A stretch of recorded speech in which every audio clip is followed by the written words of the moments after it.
you really like games and like gaming or whatever. So I got us some scratch offs. Kind of fun, right? You got the Gamecock ones? Yeah, I'm a lifelong Carolina fan.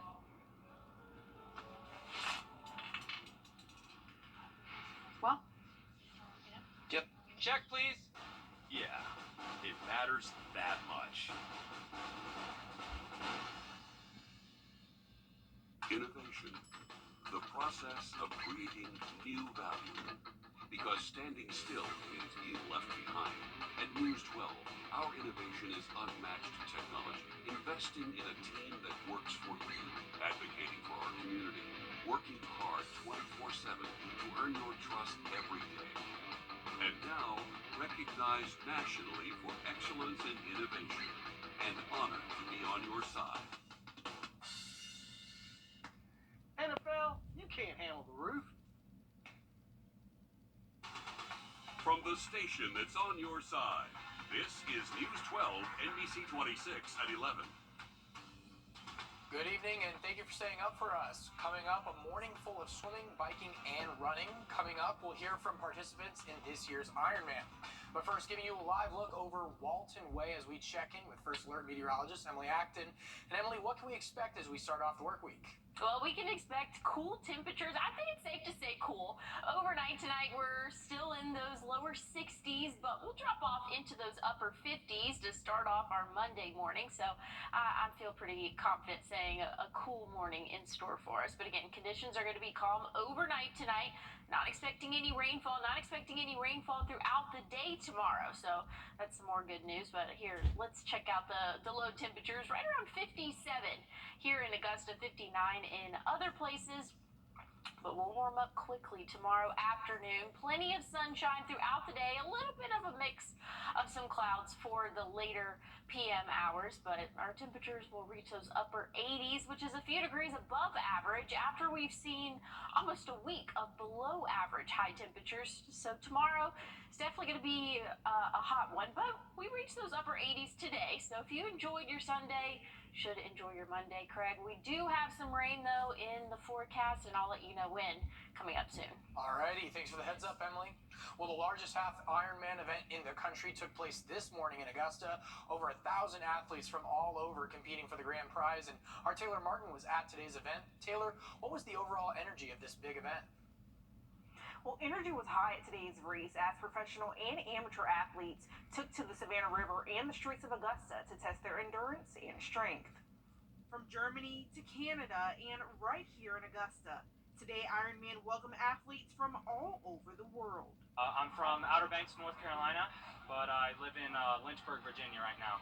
Connor Reitman is no stranger to a good race, and as he reflects on his first Ironman as a professional athlete, he's already got his sights set on next year.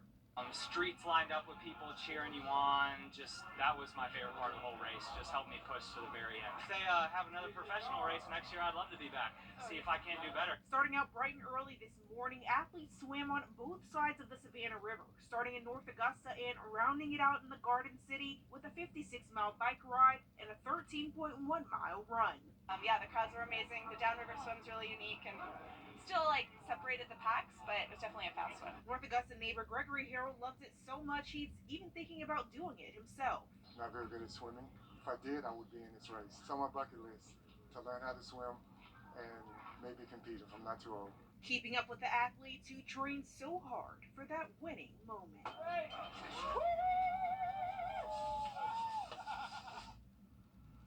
This year, when athletes took to the course, they were in store for some changes. The swim portion was moved upriver, and the running portion was kept to most of the Riverwalk. Yeah, but one thing hasn't changed. It all came to an end right as the athletes crossed the finish line at the Augusta Commons. Megan New was the overall top place finisher. He led the men's group with a time of 3 hours, 37 minutes, and 14 seconds. Getting to this point wasn't easy for him, though. In April, he had a bike crash and broke his leg. He couldn't run for 10 weeks, and it didn't cause him to slow down. The German finished 2 minutes and 24 seconds ahead of the second place finisher. Super nice, super stoked about it, and physically I don't feel too exhausted, so yeah, it was nice and in control, especially on the run towards the end. I felt that I had it, and then I could back off a little bit and just cruise home, and actually enjoyed the spectators in the course, which is very nice. Celebration consisted of trying an American delicacy, fast food, onto the women. Paula Finley went into this course blind. She didn't get a chance to scope it out to the best of her advantage, training 30 hours a week. It paid off. She finished with a time of 4 hours, 5 minutes, and 32 seconds. Relief was my biggest emotion. I was really on the fence whether I'd come or not. I've been not feeling great in training, but came together on the day, and I think, if anything, I was like well rested after a big trip in Europe in the summer, and yeah, it just felt pretty good on the run and held steady. The women's race was a little closer. The second place finisher came just a minute and 20 seconds behind Finley. Finley even said it there. She said there's days where you don't feel like training, but crossing the finish line makes it all worth it. Alrighty, thanks for that coverage, Alyssa and Taylor. Now, a motion to dismiss evidence collected during a search warrant of a Columbia gas station owner accused of shooting a 14-year-old has been granted. A judge ruled the search warrant lacked probable cause and violated Pick Chow's Fourth Amendment rights, stating the evidence found in the search has nothing to do with the crime he is being charged with. Evidence found included Chow's personal laptops with his banking information. Back in May, Chow was arrested and charged after shooting and killing a 14-year-old. He accused of stealing bottles of water from his convenience store. And one person has died almost 2 weeks after a car accident in Aiken. The South Carolina Department of Public Safety says it happened around 9 p.m. on September 13th. A driver of a Subaru SUV was attempting to make a U-turn onto Wagner Road when they were hit by another car driving down that same road. Both drivers were taken to the hospital where the driver of the SUV died on Saturday. The accident is still under investigation. And the Alpha Kappa Alpha sorority held its 2023 South Atlantic Region Cluster 6 meeting in Aiken over the weekend. The event meant to unite members of the sorority from various chapters across the Georgia-South Carolina region to focus on uplifting communities, promoting personal and professional growth, and generating an economic boost for businesses in Aiken. The economic impact, where we use vendors to provide our meals here at the convocation as well as we had dinner last night. Also, lodging. We have members staying lodging here in Aiken, so we're hoping to provide an economic impact to the Aiken community from an economic perspective as well as through our service and programs. The meeting made history as the largest sit-down event in the Convocation Center at USC Aiken, with over 900 members of the organization in attendance. Russell also says the sorority donated packs of food to children in Aiken over the weekend. And the Bamberg School District is one of 5 schools in South Carolina that will receive a nearly $200 million grant to help improve career opportunities for students with disabilities. The U.S. Department of Education will issue a $199 million grant towards improving career opportunities for students nationwide. The South Carolina Department of Education says the state is one of 20 participating that are set to receive $10 million from the grant. And along with Bamberg County, several state agencies and nonprofits will also be receiving some funding. And Augusta Street is getting a new name tomorrow. City leaders approved renaming Maple Street for Deacon Charlie Griffin Sr. back in July.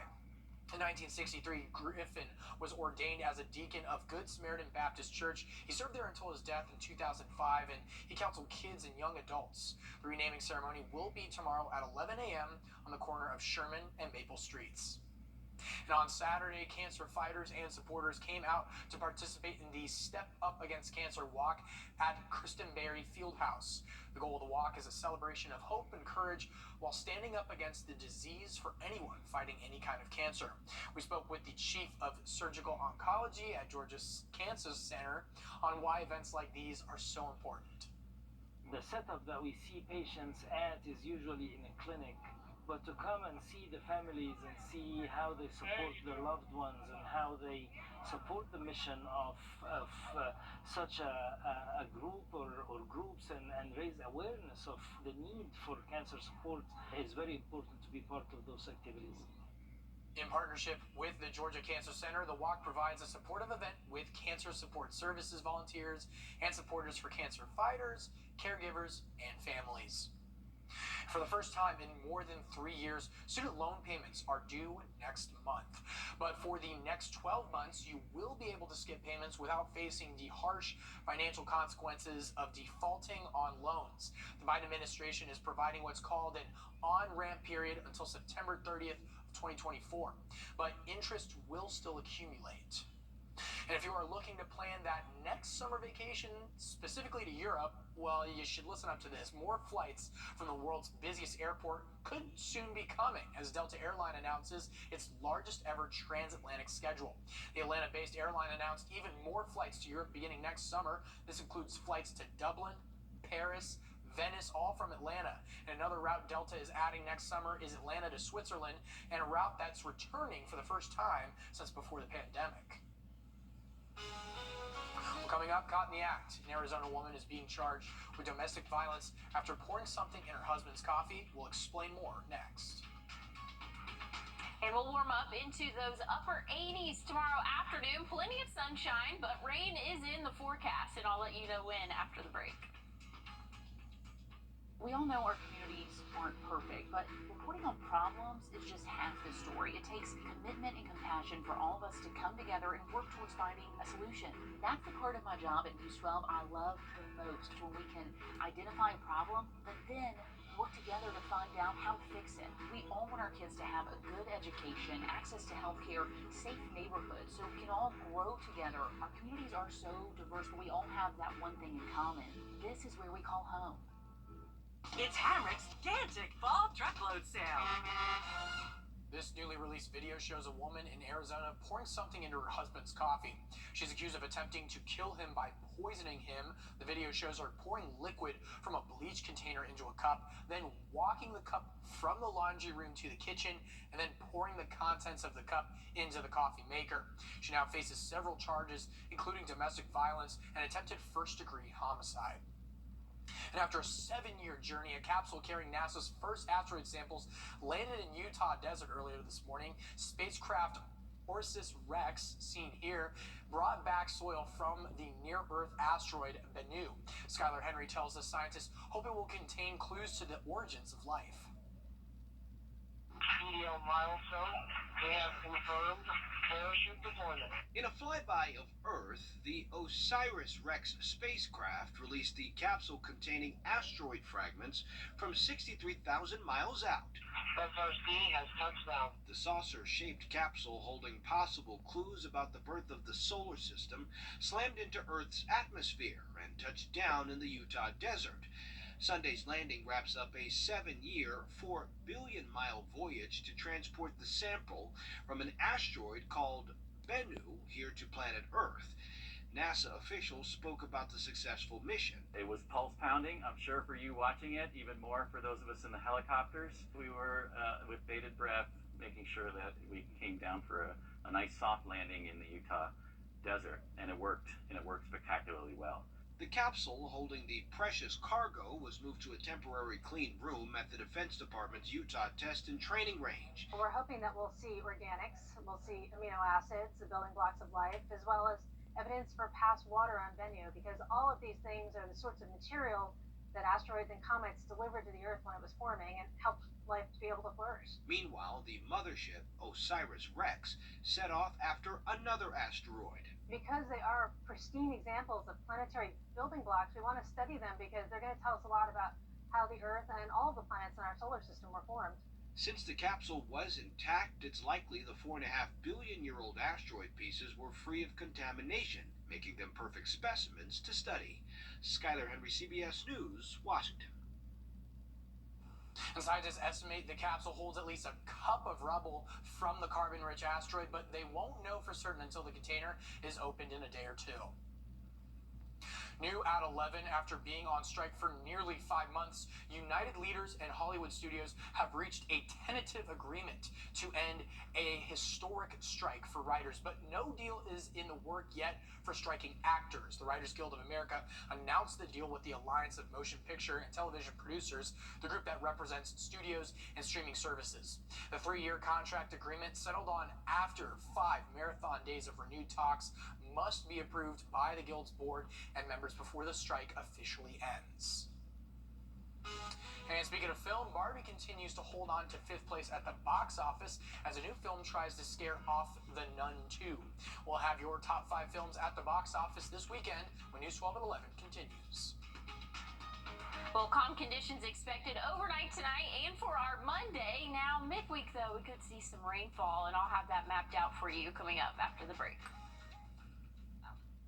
Big wreck? Newscast brought to you by Hearing Associates of South Carolina. A pair of new movies opened across the U.S. this weekend, but how did they fare against The Nun 2? Rick Damigella has the countdown.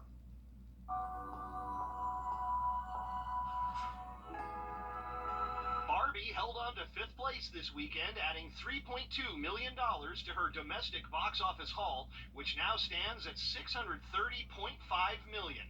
The Equalizer 3 fell from 3rd to 4th place on ticket sales of $4.7 million, while A Haunting in Venice slipped to 3rd with $6.3 million. I see you like to play with knives. I don't play no more. The 4th Expendables movie launched in 2nd place with $8.3 million, well below Variety's pundits' predictions of a $15 million debut. Sophie, what happened? I think there's something here. For the 3rd straight weekend, The Nun 2 scared off its competitors, but just barely, finishing only $100,000 ahead of Expendables. The fright flick added $8.4 million to its now $69.2 million box office total. In Hollywood, I'm Rick Damigella. And the weekend's other new film, horror movie It Lives Inside, debuted in 7th place with $2.6 million. Now checking in with weather, and Emily, you say we can expect some rain later into the week. Yeah, I just want to say I don't do scary movies, so I didn't like the end of that. It's spooky season. You got to be ready. They're coming. Oh, gosh. I'm not ready. I don't like it.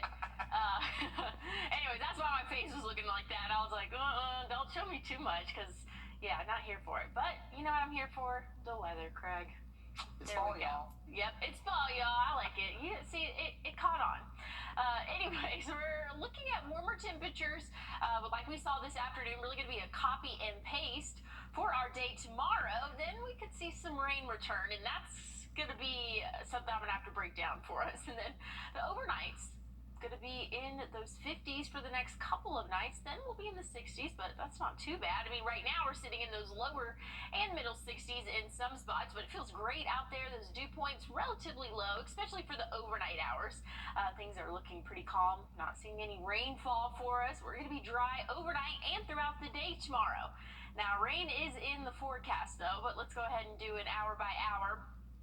Broken clouds throughout the overnight hours, really throughout the day. I know this has a blanket of really just overcast skies, but I think that we'll still see the sun at some parts of the day because we're going to warm up into those upper 80s for the afternoon high, and that's going to be a couple of degrees above average. Granted, that we saw that today, so not going to be anything too out of the ordinary for us.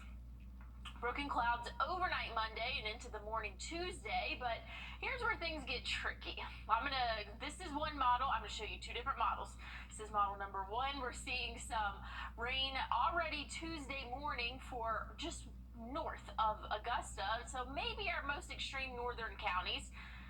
Then really throughout the day Tuesday, not seeing a whole lot in terms of rainfall. Then once we get into Wednesday really overnight, that's when we're seeing some more rainfall, especially south of I-20, becoming more heavy and widespread throughout the day Thursday. Now, not expecting any thunderstorms, just expecting some heavy rainfall. But again, that's showing really late Wednesday, throughout the overnight hours, and really throughout the day Thursday, and even overnight Thursday can expect some rain. So here's a different model for you. This kind of just shows you where we're coming from. If we remember, the first model didn't really show any rain on Tuesday, maybe a isolated shower or two, and that's pretty spot on with this one. Seeing a little bit more rainfall coming for our extreme southern counties for Wednesday. Thursday has us completely dry. So you can see the headache that this has caused. This is what we call model madness. I'm going to go ahead and just completely step off here. But, I mean, check out Washington. Less than 0.2 of an inch. And then if you look at the other model, around 7 inches. So you're thinking, Emily, what is going on? I'm thinking that we'll get anywhere between maybe 1 and 2 inches. I think that the European model, the first one I showed you where it had some more rain Wednesday and Thursday, I think that one is going to be more accurate. Tuesday's looking mostly dry, Craig, but I couldn't completely rule it out, so I put a 20% there. But, I think that my The time changed again. Well, it's good to just keep the jacket in the rain jacket nearby. Thanks, Emily. Well, coming up in sports, we're taking a look over at the Falcons in their game against the Detroit Lions with Alyssa Lyons coming up next. And as we head into break, here's a live look at Phoenix and your winning lotto numbers.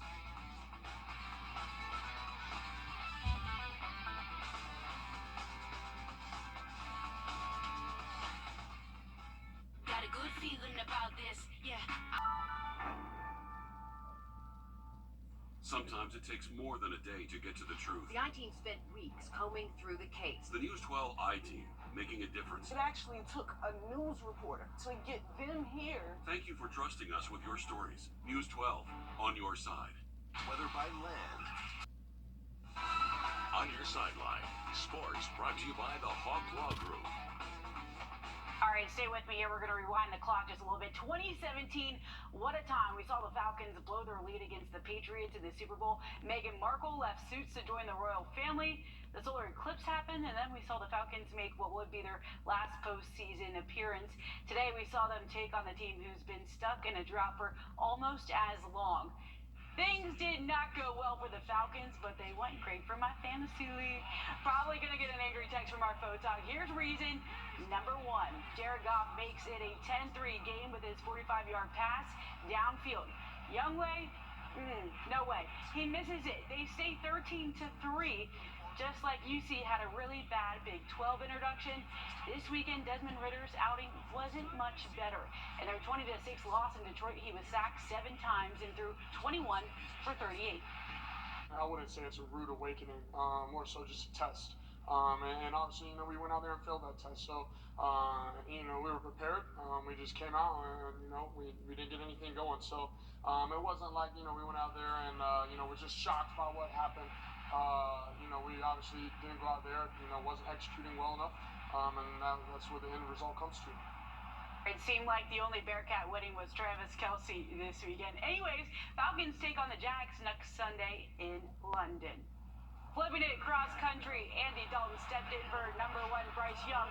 He was missing from the game after an ankle injury in last Monday's loss. He kept the Panthers afloat by 4 until Seattle went on a run to top them at 22. Miles Sanders, his touchdown put the Panthers back within inches, but even the Red Rocket couldn't get them any closer. Panthers dropped 37-27 in Seattle.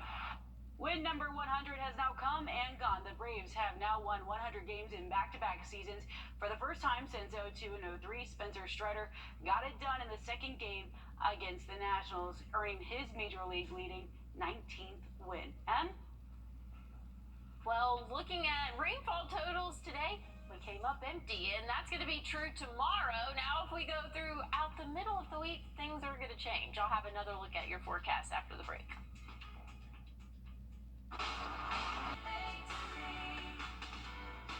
Learn how AbbVie could help you save. Since I arrived here 3 years ago, I've fallen in love with the area. There really is a lot to do. Some of my favorite places include downtown Augusta. I love the atmosphere on Broad Street. Plus, I'm a dog mom, so you may see me sometime at Pendleton King or Evanstown Center Park with my dog Remy. I love exploring the city so I can enjoy it with my family when they visit, which is often. And of course, I've made lots of friends through work and play. This may not be where I'm from, but this is where I call home. Well, rainfall chances come into play late Wednesday. That's really when I'm pinpointing this rainfall.